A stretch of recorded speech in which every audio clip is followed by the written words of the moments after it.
नमस्कार दोस्तों, स्वागत है आपका स्टडी आईक्यू में। आज हम लोग एक बहुत ही इंटरेस्टिंग टॉपिक के बारे में बात करने वाले हैं। पाकिस्तान से जुड़ा हुआ है। खबरें ये आ रही है कि जो चाइना पाकिस्तान इकोनॉमिक कॉरिडोर है, क्या वो स्टॉल हो चुका है, क्या वो रुक चुका है। Why China has halted many CPEC projects. In fact ये खबरें इतनी ज्यादा नई नहीं है, पिछले साल से ये बातें चल रही है, जहां पे चाइना और पाकिस्तान के बीच अनबन चल रही है कुछ प्रोजेक्ट्स को लेकर। 2019 से ही हम लोग देख रहे हैं कि बहुत से प्रोजेक्ट के ऊपर चाइना सवाल उठा रहा है। तो हम लोग इस वीडियो में एक व्यापक विश्लेषण करेंगे, ये क्यों हो रहा है, व्हाट इज द रीजन और क्या है सीपीईसी की situation. So let us begin our discussion. लेकिन उससे पहले, मैं हूं राहुल सायगांवकर। अगर आप मुझे फॉलो करना चाहते हो, you can follow me on the given IDs. My Facebook, Telegram and Instagram ID is Rahul Sai 222. इसके अलावा study IQ has brought comprehensive prelims cum mains program for you for UPSC 2021. For more information, download the app and please don't forget to hit the bell icon and subscribe on Study IQ. तो चलिए पहले खबर के बारे में बता दो। तो खबर तो ये है कि CPEC जो चाइना का मोस्ट एम्बिशियस प्रोजेक्ट था पाकिस्तान में, वो आगे नहीं बढ़ रहा है। अगर हम लोग और भी खबरें देखें तो चाइना पाकिस्तान इकोनॉमिक कॉरिडोर जो है वो चाइना पाकिस्तान करप्शन कॉरिडोर कहला रहा है। तो हम लोग यहां पे देखेंगे क्या है एग्जैक्ट डेवलपमेंट। लेकिन उससे पहले मैं आपको एक छोटा सा बैकग्राउंड दूंगा सीपीईसी के बारे में। CPEC China Pakistan economic corridor है। ये एक बेल्ट एंड रोड इनिशिएटिव का भाग है, जहां पे वेस्टर्न चाइना को कनेक्ट कर देंगे पाकिस्तान के ग्वादर पोर्ट के साथ। तो काशगार जिनजियांग रीजन में आता है, वो कनेक्ट करेंगे ग्वादर के साथ। मैं आपको थोड़ी देर में मैप भी दिखाऊंगा। तो ये सीपीसी जो है, ये है कलेक्शन बहुत सारे इंफ्रास्ट्रक्चर प्रोजेक्ट्स का, जिसको एनविसाज किया था जी जिनपिंग ने 2013 में। मतलब इसकी शुरुआत हुई थी डिस्कशन की 2013 में, फॉर्मली ये पाकिस्तान में शुरू हुआ 2015 में। इनिशियली इसकी वैल्यूएशन थी $47 बिलियन, लेकिन अभी 2020 में यह कहा जा रहा है कि इसकी वैल्यूएशन है क्लोज टू $70 बिलियन। तो बहुत ही बड़ा प्रोजेक्ट है। और अगर हम लोग देखें चाइना की बात है, China belt and road initiative को काफी ज्यादा प्रमोट कर रहा है।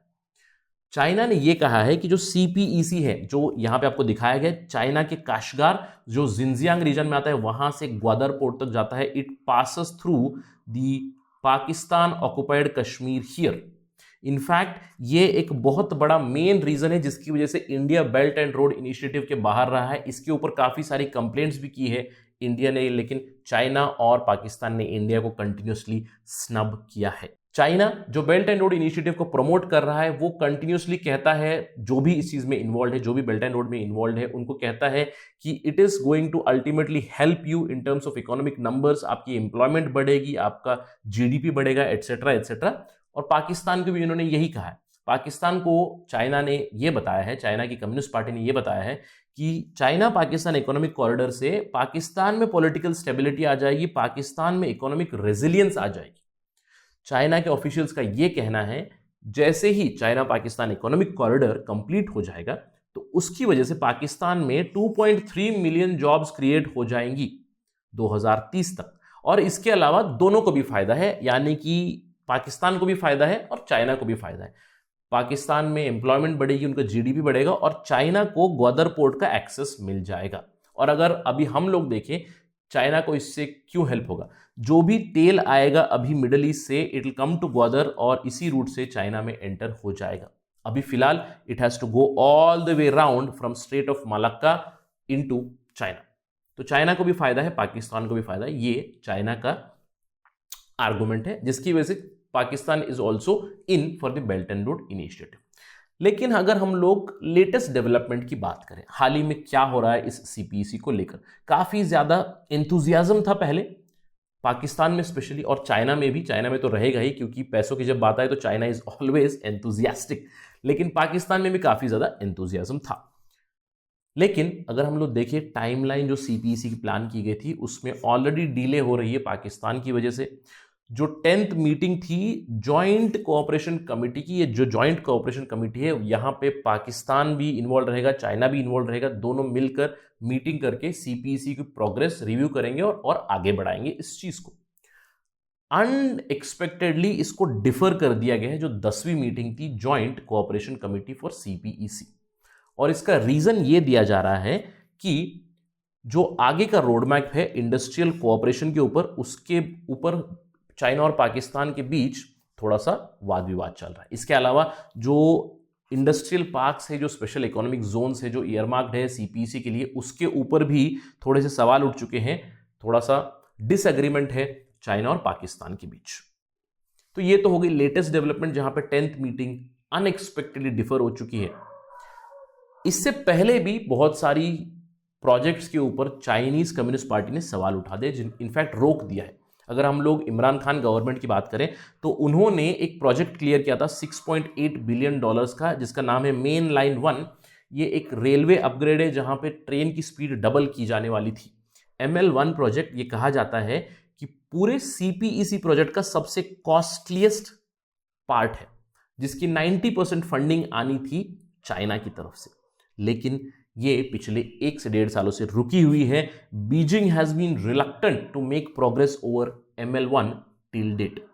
तो इन सब से क्या अंदेशा लगा सकते हैं कि नॉट एवरीथिंग इज हंकी डोरी between China and Pakistan. China और पाकिस्तान को कहा जाता है कि ऑल वेदर फ्रेंड्स हैं, लेकिन अभी जब डॉलर की बात आ गई, चाइना अभी नाप तोल के देख रहा है कि इस प्रोजेक्ट पे हम लोग इन्वेस्ट कर सकते हैं या नहीं। ऑलरेडी पाकिस्तान ने तो गैम्बल खेल दिया है, उन्होंने बेट कर दिया है चाइना के ऊपर, लेकिन चाइना अभी बहुत ही सोच समझकर अपने कदम उठा रहा है।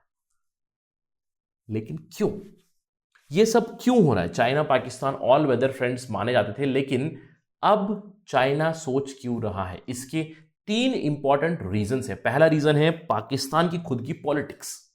देखिए, मैंने आपको बताया कि सीपीईसी जब शुरू हुआ था 2013 में, ये आइडिया बनी थी। 2015 में फॉर्मली शुरू हुआ था, और 2015 में सरकार किसकी थी? नवाज शरीफ की थी। और नवाज शरीफ बहुत ही ज्यादा एंथुजियास्टिक थे उस टाइम सीपीईसी को लेकर। इनफैक्ट बहुत ही प्राइड से उन्होंने क्रेडिट भी लिया था सीपीईसी की शुरुआत होने का, जहां पे उन्होंने कहा था कि $62 बिलियन चाइना से हम लोग ला रहे हैं पाकिस्तान में, जिससे एम्प्लॉयमेंट बढ़ेगा, जीडीपी बढ़ेगा, एटसेट्रा एटसेट्रा। और 2015 में अगर हम लोग बात करें, इमरान खान कहां पे थे? Imran Khan was in opposition, और वो इस प्रोजेक्ट के खिलाफ थे। लेकिन 2017 में इमरान खान की सरकार आ गई, और तब से लेकर बहुत से न्यूज में हम लोग देख चुके हैं कि पाकिस्तान की जो इमरान खान की सरकार है वो क्या स्टेप लेगी, क्या वो प्रो चाइना है? प्राइमा फेसी प्रो चाइना लगती है, लेकिन बहुत सारे विशेषज्ञ ये कहते हैं कि इमरान खान प्रो अमेरिका भी है, यानी कि जो यूएस और पाकिस्तान के बीच दूरी बढ़ गई है उसको कम करना चाहते हैं इमरान खान। तो आप देख सकते हो यहां पे Imran Khan government is it taking a U turn on Chinese economic corridor. Although बस सवाल उठाए गए हैं, इसकी वजह से भी चाइना थोड़ा सा इरिटेटेड है। इसके अलावा अभी अगर हम लोग बात करें इमरान खान की सरकार की, उस सरकार के ऊपर ये एक सवाल उठ चुका है, पूरा ऑपोजिशन एक हो चुका है और इनसे डिमांड कर रहा है रेजिग्नेशन की, जिसमें एक डिमांड ये भी है क्लोजनेस विथ चाइना। तो पॉलिटिक्स तो लगी हुई है ही पाकिस्तान की, जिसके ऊपर चाइना की बहुत क्लोज नजर है कि क्या हो रहा है पाकिस्तान में, क्योंकि एक स्टेबल पॉलिटिकल सेटअप पाकिस्तान में चाइना की जो सीपीईसी है उसको मदद जरूर देगा। लेकिन अभी फिलहाल स्टेबिलिटी नहीं आई है। जो चाइना ने क्लेम किया था स्टेबिलिटी आएगी, वो तो नहीं हुई है।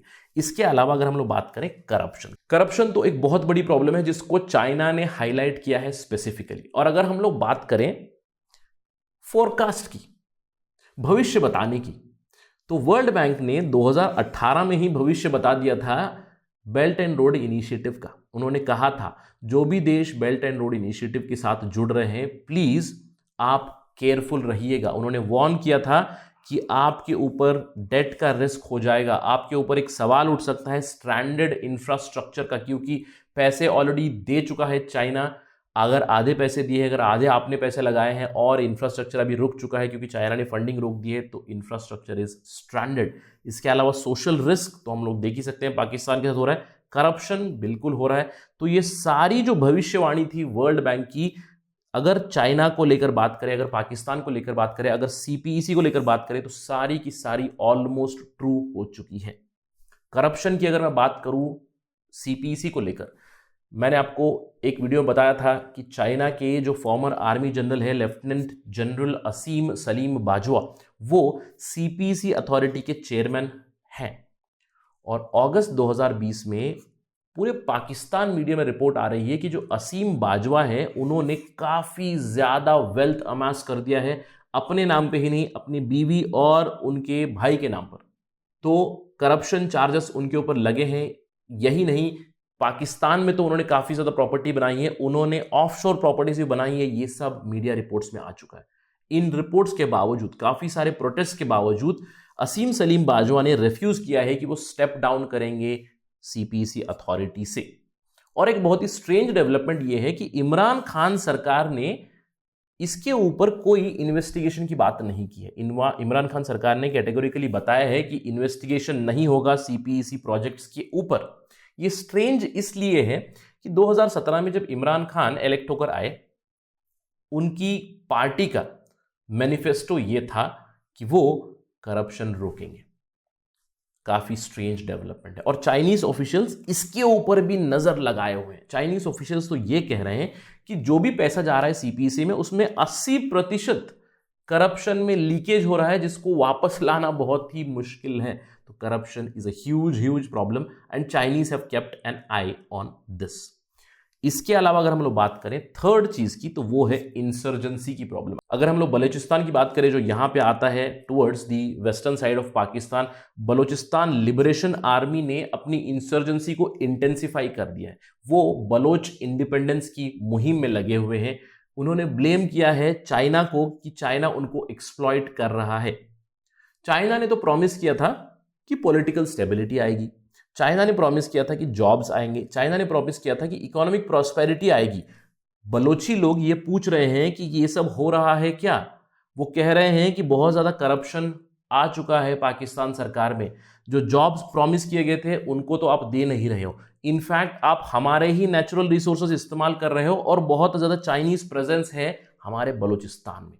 तो इसीलिए वो Balochistan Liberation Army, they are asking for independence, they are already against the CPEC, जिसके ऊपर भी चाइना की बहुत जरूरी नजर है। क्योंकि अगर सीपीईसी बन भी जाता है तो उसकी सिक्योरिटी बहुत जरूरी है, और अगर इंसर्जेंसी बढ़ रही है पाकिस्तान में तो सीपीईसी को भी खतरा है। क्या चाइना आगे जाके इन्वेस्ट करेगा, अभी नहीं पता है। तो इन सब चीजों की वजह से सीपीईसी का फ्यूचर ही एक सवाल बन चुका है। और अगर हम लोग अपना डिस्कशन एंड करना चाहेंगे तो यह सवाल जरूर पूछ सकते हैं कि विल सीपीईसी सक्सीड? क्या सीपीईसी सक्सेसफुल रहेगा? इसका जवाब ऑलरेडी इमरान खान ने दे दिया है। कुछ ही महीनों पहले इमरान खान ने कहा है कि Pakistan is going to complete CPEC at all costs. तो सक्सेस या फेल्यूर इस चीज पे निर्भर करेगा कि पाकिस्तान क्या कॉस्ट दे रहा है। क्या पाकिस्तान खुद ही डेट में जा रहा है? क्या पाकिस्तान सीपीईसी को अफोर्ड कर सकता है? क्या इस प्रोजेक्ट को कंप्लीट करके पाकिस्तान एक चाइना की इकोनॉमिक कॉलोनी बनेगा आगे चलकर? यह सब तो सिर्फ समय ही बताएगा। अभी तक तो यही है कि सीपीईसी के ऊपर सवाल जरूर उठ चुका है। इसके ऊपर अगर कोई डेवलपमेंट आई है तो हम आपको जल्द से जल्द आते रहेंगे स्टडी IQ पर। That is it from my side on this part of discussion. Thank you very much. जय हिंद।